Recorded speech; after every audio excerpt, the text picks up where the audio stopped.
Uno de los elementos más importantes de la vida es la interacción entre seres humanos que está matizada por informaciones que se intercambian.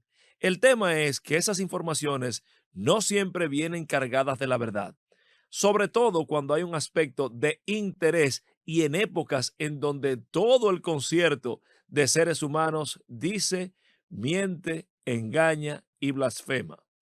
Por eso me gusta mucho esa frase de George Orwell, aquel de 1984, que dice que en una época en donde el engaño es universal, decir la verdad es revolucionario. Soy Khalil Michel desde la Z, cada vez más cerca. La Z101 presenta en una producción de Bienvenido Rodríguez, cada vez más cerca con Khalil Michel. Buenas noches, República Dominicana y el mundo. Bienvenidos a su espacio Khalil Michel desde la Z, cada vez más cerca. Una producción especial de Bienvenido Rodríguez León que busca la articulación de los dominicanos que estamos acá en suelo patrio y los dominicanos que están allá, nuestra comunidad del dominicano en el exterior, para juntos, mediante este ejercicio de comunicación asertiva, lograr la articulación de este hermoso proyecto de nación llamado República Dominicana. Recuerden que pueden seguirnos por nuestras redes sociales, Twitter y Facebook, @Z101 Digital, Instagram, @Z_Digital y por supuesto nuestras redes sociales particulares, @Khalil Michel P con K al inicio y P al final y @Khalil Michel en corto. También los contenidos de su espacio pueden obtenerlos en YouTube, en Z Digital, en el playlist de cada vez más cerca. Nuestro contenido del día. El abogado experto en derecho administrativo Francisco Franco dice por irregularidades similares a las auditorías presentadas por Contraloría contra funcionarios del PRM, están gente presas del caso Coral. Y Marcel Álvarez y Raimundo Morales presentan una panorámica general de la realidad y de la potencialidad de la industria gastronómica dominicana a partir del Expo Gastronómica Dominicana 2023. Pero antes de iniciar nuestro contenido del día, un día como hoy, en 1965, el doctor Joaquín Balaguer llegó al país invocando la gravedad de su madre y el presidente del gobierno de reconstrucción nacional, el general Antonio Inver Barreras, pues le concedió un permiso de 72 horas para que viniera a ver a su madre moribunda. El doctor Balaguer, sabio como zorro viejo, estableció una vez que estaba en el país una condición doble. Recuerden que estaba en medio de la Revolución de Abril y estaba el gobierno constitucionalista de Francisco Alberto Camaño Deñó y estaba el gobierno de reconstrucción nacional que dirigía pues Inver Barrera, que eran los del CEFA.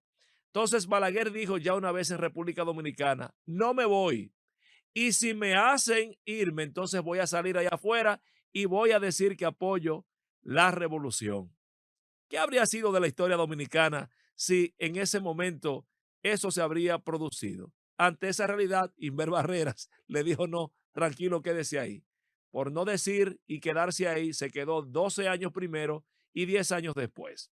Pero a propósito del tema electoral, quiero tratar un tema un poco más de cerca con ustedes antes de entrar a nuestro contenido del día. Y es una información que está circulando en la prensa nacional, sobre todo en la tarde de hoy, con respecto a que el doctor Guillermo Moreno de Alianza País, pues en algún momento determinado o de manera ya un tanto oficial, se encuentra sosteniendo conversaciones con el Partido Revolucionario Moderno a fin de llegar a un acuerdo electoral en donde éste pudiera encabezar la boleta senatorial de la capital por PRM y Alianza País. Ante esto, hay tres aspectos que quiero tratar. Primero, la falta de opciones dentro del PRM. Segundo, el tema de que no sé hasta dónde la transparencia gana procesos electorales. Y tercero, la adecuación al sistema de Guillermo Moreno. Vamos por la primera parte. Miren, si Guillermo Moreno tiene que ser el candidato a senador de la capital por el PRM en una alianza con su opción electoral Alianza País, esto evidencia que evidentemente el PRM tiene una falencia seria en lo que es la construcción de un liderazgo político de relevo que sea capaz de detentar con potencialidad electoral lo que es la plaza de la capital. Y lo digo porque ya vemos que de forma reiterada el PRM está importando candidatos para presentarlos electoralmente. Entonces, ¿qué significa eso? Que un partido que ganó las elecciones y que según dicen sus autoridades tiene más de casi 1.900.000 miembros o algo así, ¿cómo es posible que dentro de las filas de ese partido no haya gente que pueda detentar la senaduría de la capital? Y en modo alguno esto significa reducir las calidades de Guillermo Moreno. Yo creo que Guillermo Moreno es un excelente ciudadano y es una excelente opción conceptuosa, terminada y con trayectoria y moral para detentar lo que es una candidatura en el Distrito Nacional. Pero el PRM tiene que revisarse, porque si voy a seleccionar una candidata vicepresidencial, tengo que buscar a Raquel Peña, que es fuera del PRM, y traerla al bate. Si voy a buscar un candidato a la alcaldía, tengo que ir a buscar al boli, porque dentro del partido no tengo un candidato a la alcaldía que pueda ganar. Y si voy a buscar un candidato a la capital, aquí a la senaduría, tengo que ir a buscar a Guillermo Moreno, porque no hay dentro de las filas del gobierno, del partido, un candidato que proyectar. Hay que revisar esa situación, porque al final un general sin tropa no es más que un nombre. Entonces, ¿dónde está la tropa que pueda presentar? Uno. Dos, la transparencia que no gana procesos. Yo no sé hasta dónde este tema de esta obsesión con la transparencia y que la transparencia y que la transparencia, como si fuera eso que ganara el único elemento que ganara procesos electorales. Yo como ciudadano, como dominicano, estoy de acuerdo con las cosas hechas de forma correcta y de forma bien hecha.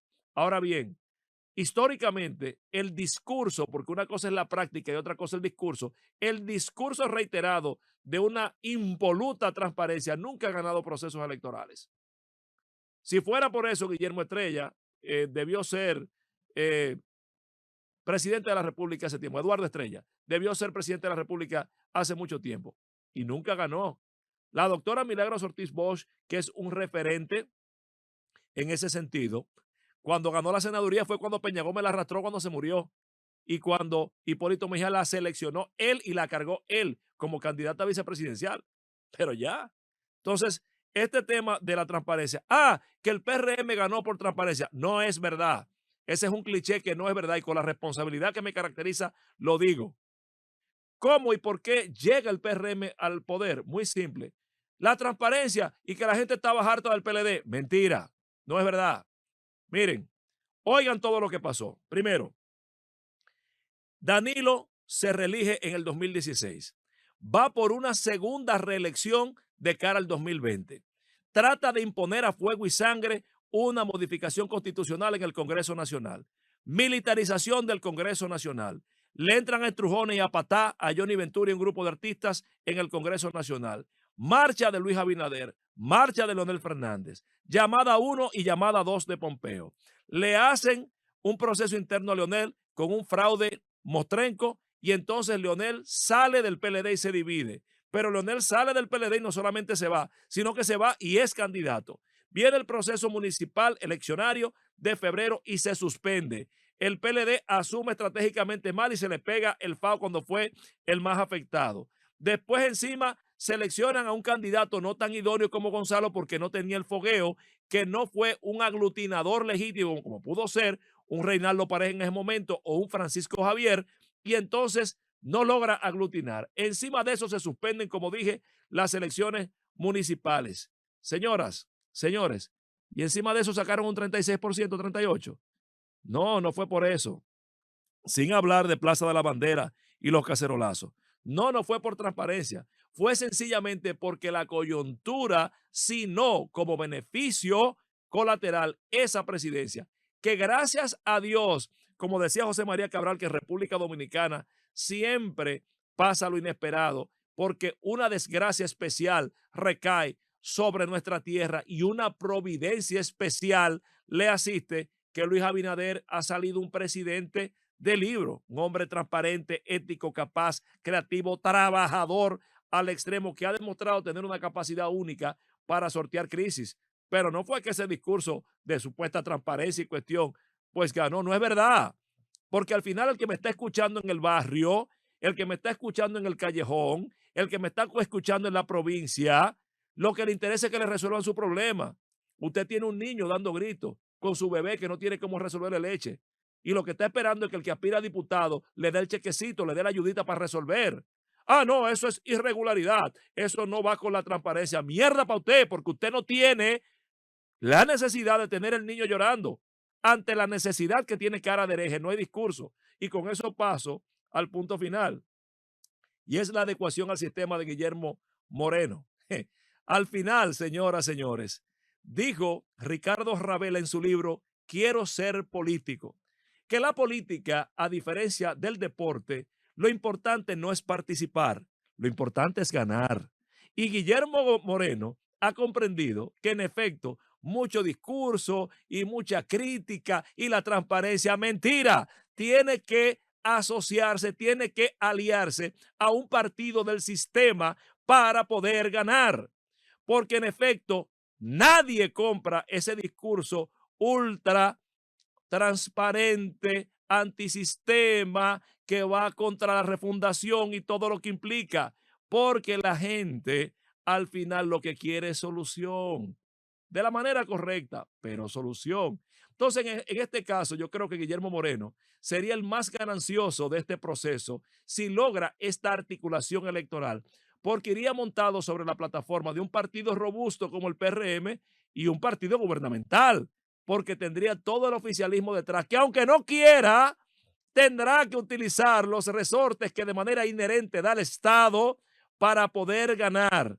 Por eso, les digo, amigas y amigos, que en Guillermo Moreno, si logra este acuerdo electoral, hemos y podríamos estar asistiendo a una muestra inequívoca de lo que establecía para mí el mago de la política universal, Nicolás Maquiavelo, en El Príncipe, cuando decía que un príncipe bueno mantiene su palabra, pero uno inteligente la maneja. Manéjese, Guillermo. Con esto iniciamos nuestro contenido del día inmediatamente después de la pausa. Llévatelo, Francis. Y bien, amigas y amigos, seguimos en su espacio Khalil Michel desde la Z, cada vez más cerca. En ocasión de lo que está aconteciendo, que ha sacudido República Dominicana con auditorías de Cámara de Cuentas, auditorías de Contraloría General de la República, vamos a abrevar en la fuente sabia de un experto en Derecho Administrativo y también constitucional. Él es abogado de los tribunales de la República y está con nosotros hoy, el doctor Francisco Franco. Doctor, bienvenido a su espacio. Hola Khalil, un honor de llegar a la audiencia por las ondas hercianas de la Z y honrado de acompañarte aquí. El honor es todo nuestro. Francisco, a partir de tu experticio jurídico en la parte administrativa, hemos visto unos planteamientos que han salido a la luz pública por parte del tema de la Contraloría General de la República en cuanto a auditorías que ha hecho a instituciones bajo la administración del gobierno del presidente Abinader con distintos funcionarios. ¿Qué valoración tienes al respecto? Bueno, en primer lugar, no se había visto y no hay precedente en República Dominicana de que finalmente el órgano de control interno, sabemos que hay dos tipos de controles financieros y administrativos de la gestión pública, que el órgano del control interno, que es la Contraloría General de la República, que tiene un marco determinado, pues ejerciera ese control. Incluso es tan sorprendente que podemos oír personas como un expresidente de la Cámara de Cuentas cuestionando que la Contraloría pueda ejercer esa función. Quizás un poco de desconocimiento, pero la ley 10-07, que es la que regula las funciones de la de la Contraloría, perdón, prevé este tipo de control. Es decir, que el hecho de que la Contraloría por vez primigenia, por primera vez, ejecute este control, es un precedente favorable para el correcto ejercicio de la gestión pública en República Dominicana. Esa es la primera valoración que tengo sobre el tema. Es decir, estoy de acuerdo y constituye un paso de avance en aras de la transparencia de que la Contraloría ejecute este tipo de control. Pero hay algo, y usted bien lo ha dicho, mi querido doctor, y es el hecho cierto de que el organismo de control interno, en este caso es la Contraloría, cada institución pública tiene a bien una unidad de Contraloría dentro de lo que es su estructura orgánica.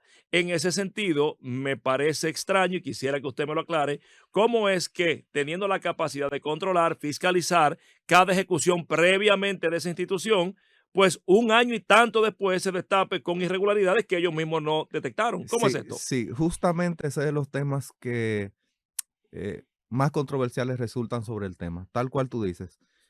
Y primero es bueno definir el control interno. El control interno no es más que el conjunto de procedimientos, métodos, principios que regulan y que son supervisados por un ente propio de la propia administración o de una empresa, porque Ujú, también las empresas tienen su claro. mecanismo de control interno. Tú lo desarrollas con tu conocimiento vasto sobre administración pública. La Contraloría en cada institución, regulada por ese órgano, que no son todas las instituciones Ujú, del Estado, sino las que forman parte del Poder Ejecutivo y ujú, los ayuntamientos, tiene una unidad que controla la propia Contraloría. Es decir, que si nos sentamos a analizar cómo es posible que ejerciendo ese control interno que dispone la ley, hayan permitido que esas unidades aprobaran libramientos y ejecuciones presupuestarias y ahora se destape con auditorías que revelan debilidades, falencias, ujú. incumplimientos y demás. Esa parte creo que es una parte que habrá que reforzar, que habrá que enfrentar, pero la realidad es que es loable el esfuerzo final que se está haciendo. Y ahí vale la pena también resaltar que las auditorías son posteriores a la gestión, es decir, ya son presupuestos ejecutados. Ujú. Y se ha dicho que las falencias detectadas o Pero debilidades. espérese, no se me adelante, mi doctor Franco, espérese, porque si evidentemente por acción o omisión yo tengo a bien una consecuencia que entrañe algún nivel de responsabilidad jurídica para el incumbente, pues entonces en principio debería tenerlo también la Contraloría en condición de complicidad, ¿o no? Ya esa parte caería ya en un análisis de la personalidad o responsabilidad de cada una Mm, de las personas que intervinieron en esos procesos.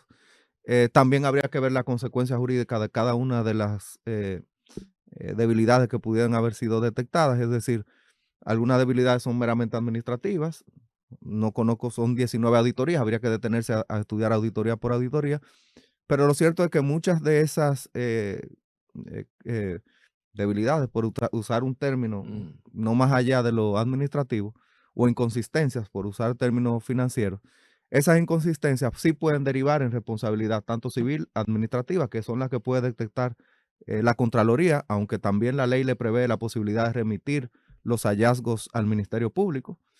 Pero en principio esas son las responsabilidades que puede establecer la Contraloría, tanto civiles como administrativas. Ya la parte de responsabilidades penales las puede determinar la Cámara de Cuentas según la ley 10-04 y finalmente ambas pueden remitir sus hallazgos al Ministerio Público. Esas son previsiones legales. Hay algo importante, ahí sí vamos al tema ya, que decía la doctora Milagros Ortiz Bosch, quien, refiriéndose al tema, estableció que eran elementos todos subsanables, era algo menudo. ¿Qué valoración tiene usted al respecto? Bueno, yo me veo obligado a disentir en el sentido de que si son ejecuciones presupuestarias, ya valga la redundancia, de periodos ya culminados, es decir, Ujú. ejecuciones ya formalizadas, no veo la manera en que podría retrotraerse el procedimiento administrativo por ejemplo, de solvencia de contratos públicos, erogaciones de fondos y demás. No veo un mecanismo administrativo en que eso pueda subsanarse. Así que yo en esa parte disiento de, de la distinguida directora de ética gubernamental. Y me voy más lejos. Ahora lo que corresponde, esperemos que va a suceder en el procedimiento constitucional que se está llevando a cabo en la Cámara de Diputados y que deberá pasar al Senado. En su momento, todos estos temas deberán ser recogidos por auditorías de la Cámara de Cuentas. Ya ese es otro paso posterior. Estamos viendo quizá un poquito más allá de la curva, pero esa es la realidad que yo vislumbro y disiento en gran medida de la posibilidad, por lo menos de los presupuestos ya ejecutados y cerrados, de que pueda pues retrotraerse esa parte. Estamos conversando con el doctor Francisco Franco, quien es experto en Derecho Administrativo y Constitucional, sobre el tema de las auditorías desde la perspectiva jurídica de lo que la Contraloría General de la República ha pues presentado a la opinión pública. A partir de ese juicio, doctor Franco, que usted hace, entonces debemos presuponer que si no es subsanable, como lo evalúa usted, a diferencia de la doctora Milagros Ortiz Bosch, entonces hay algún nivel de responsabilidad que obliga a la administración del Poder Ejecutivo a someter a estos incumbentes por sus inconsistencias. Yo entiendo que no necesariamente debemos hablar de sometimiento. No toda falta administrativa da como resultado una infracción necesariamente penal. Ya eso, como te decía ahorita, cae en el ámbito de una evaluación de cada hecho, de cada hallazgo, de cada situación. Hay, por ejemplo, en la ley 340-06, que es la ley de contratación pública, no prevé ningún tipo de sanción penal cuando se dan ese tipo de incumplimientos. Eso no descarta de que una determinada conducta sí pueda derivar en un ilícito del Código Penal, por ejemplo. Eso por solo mencionarte lo que respecta a contratación pública. Lo que sí resulta cierto es que investigaciones pueden dar como resultado, pues finalmente hallazgos de ese tipo. Eh, He tratado el tema desde distintas, perdón, ópticas. Para nadie es un secreto que he sido abogado de varias personas que han pasado procesos jurisdiccionales. Y me voy a tomar de ejemplo el caso del CUSEP, del Cuerpo Especializado de Seguridad Presidencial, donde también fui abogado de una persona que fue investigada. Y Permítame hacer finalmente. un paréntesis ahí Ujú, para que ujú. la gente entienda. Por menos de lo que se está planteando en esta auditoría, hay gente presa de los cuales el doctor Francisco Franco ha sido abogado. Continúe. Dice Khalil, y Sí. yo coincido, y es cierto. Por ejemplo, en los hallazgos del CUSEP, y yo conozco a cabalidad el denominado expediente Coral y Coral 5G, Mm. hay hallazgos que son coincidentes. Para nadie es un secreto. Es decir, si comparamos las auditorías, porque existen auditorías de ese proceso Coral 5G, y lo comparamos con ciertos hallazgos, no sé si son concluyentes, porque no me he detenido, no he sido Ujú. apoderado, por ejemplo, de esos procesos de auditoría, lo estudié preliminarmente. Hay hallazgos que son coincidentes. Pudiéramos identificar para compartir con todo el público de la Z algunos que pudiéramos Bueno, el que presentar. más claro veo, y te repito, no sé si son concluyentes Ujú. porque no he estudiado Pero en a qué principio, periodo, exacto, en principio. Pues el hecho de asignaciones en materia de investigación, y yo estoy de acuerdo. mm, O sea, yo esto es algo que defiendo, no entiendo que sean tipos penales.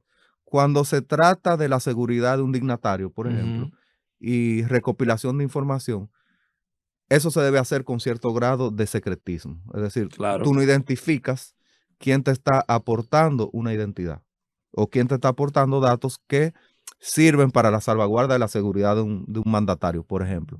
Sin embargo, por ese tipo de situación, personas resultaron sometidas penalmente. Eso coincide con el instrumento que se ejecuta actualmente y es una conducta aquí en China, en Estados Unidos y en cualquier parte del mundo que hay un margen de discrecionalidad en ese manejo presupuestario.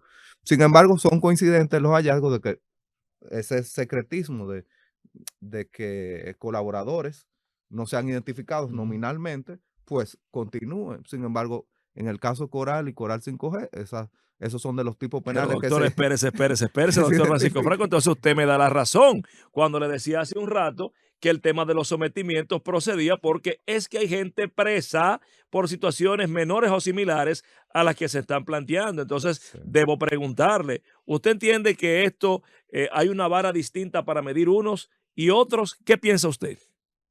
Primero debemos, me costaría ya, para tener una opinión concluyente, estudiar a fondo, Mm, pero preliminarmente, por ejemplo, en el caso del CUSEP, que sí, conozco el sometimiento del caso Coral y Coral 5G, y conozco preliminarmente, es decir, los hallazgos que se han expuesto, entiendo que son coincidentes. No quisiera usar la frase del Eclesiastés, no recuerdo si número 5, con la vara que ha sido medido con será esa, medido, sí, esa es la sí, idea, con esa es esa la te idea más o medirás. menos, ajá, con esas de medida. Pero por ahí más o menos es la panorámica que tenemos con respecto, por ejemplo, a ese tema y con el tema de las auditorías. Son hallazgos preliminares, es un control interno, ya la parte del control ex post está pendiente, que es el que le corresponde a la Cámara de Cuentas, y habría que ver si son presupuestos cerrados o que todavía son en ejecución actual, que esa parte también amerita un estudio En el bastante. caso de la especie, querido doctor Franco, ¿qué tribunal sería el competente para conocer cualquier nivel de investigación o de proceso en este Ese es caso? otro punto. Todos los funcionarios que fueron objeto de estas auditorías, la propia ley le prevé, perdón, la posibilidad de impugnar sus resultados, incluso judicial y jurisdiccionalmente. Podrían atacarlos ante el Tribunal Superior Administrativo, tanto los resultados como aportar eh, medios o elementos de prueba para demostrar cualquier cosa. También tienen la vía en sede administrativa. Entiendo que de todos modos no lo harían porque resulta saludable para la administración pública y para esta gestión lo que se hizo. Yo estoy de acuerdo con que la Contraloría continúe efectuando ese tipo de auditorías y en ese sentido entiendo que lo que va a venir o lo que debería venir es un proceso de encarrilamiento de la gestión pública, es decir, que los funcionarios entiendan que deben llevar los procedimientos como manda la ley. Usted como experto en derecho administrativo, ¿no siente que esto más bien ya establece un precedente, sobre todo de miedo a la gestión pública, en donde yo prefiero tal vez ni ejecutar un presupuesto, ni dar una solución, o mejor dicho en buen dominicano, que el pueblo se lo lleve el diablo, para evitar que cualquier simpático, fascineroso, obsesionado con una transparencia imposible, pues me vaya mañana a dar un titular de irregularidades que dé pie a un sometimiento judicial? Lo cierto, eso podemos verlo, el vaso medio lleno o medio vacío. Lo cierto es que la gestión pública, al ser servidor público, en los últimos años ha sufrido un cambio trascendental. La ley es la ley, ese es un principio, es decir, la ley es dura, pero es la ley. Si son normativas vigentes, entiendo que debemos respetarlas. Hay a veces normas que son irrazonables, hay umbrales que no tienen sentido, ya eso es cuestión de un análisis jurídico. Hay procedimientos que pueden ser mejorados. Son leyes, por ejemplo, la ley de Cámara de Cuentas del 2004, la ley de Contraloría es del 2007, la ley de compras del 2006. Sufrió una pequeña modificación en años recientes en esta gestión. Yo creo que lo que debe abocarse a la República Dominicana es una actualización normativa. Eso es una realidad. Hay muchas normas de la gestión pública, la ley de función pública de 2008. Yo entiendo que República Dominicana requiere actualizar su marco administrativo en términos generales. Hay normas que no resultan razonables para ya el tamaño que tiene el Estado Dominicano. Que se puedan reforzar algunas y quizás, en cierto modo, suavizar otras. Eso es una necesidad que yo entiendo que tiene el Estado Dominicano. No podemos continuar con este Estado, con el tamaño en que tenemos, con las contrataciones que tenemos, con, por ejemplo, los fideicomisos, por solo mencionar un ejemplo, que son un nuevo mecanismo de gestión pública, y contar con este tipo de leyes que sin duda no responden a la realidad actual. Esa es La verdad es una que perspectiva. finalmente a toda esa población que lo ve y escucha por la Z101, en breves palabras, entonces, ¿han sido positivas o negativas estas auditorías presentadas por la Contraloría General de la República? A mi modo de ver las cosas, los resultados que tendremos a futuro son positivos. Entiendo que son pasos de avance en la gestión pública. Entiendo que la voluntad política que demuestran es positiva. Y entiendo que sientan un precedente, como tú dijiste, de que de ahora en adelante, pues, tendremos que ser más cuidadosos en el ejercicio de la función pública y en la ejecución presupuestaria. Doctor Franco, muchísimas gracias por haber El honor es participado. mío. Hemos conversado con el doctor Francisco Franco, experto en Derecho Administrativo y Constitucional, quien nos ha arrojado luz desde su punto de vista sobre estas controversiales auditorías. Llévatelo, Francisco.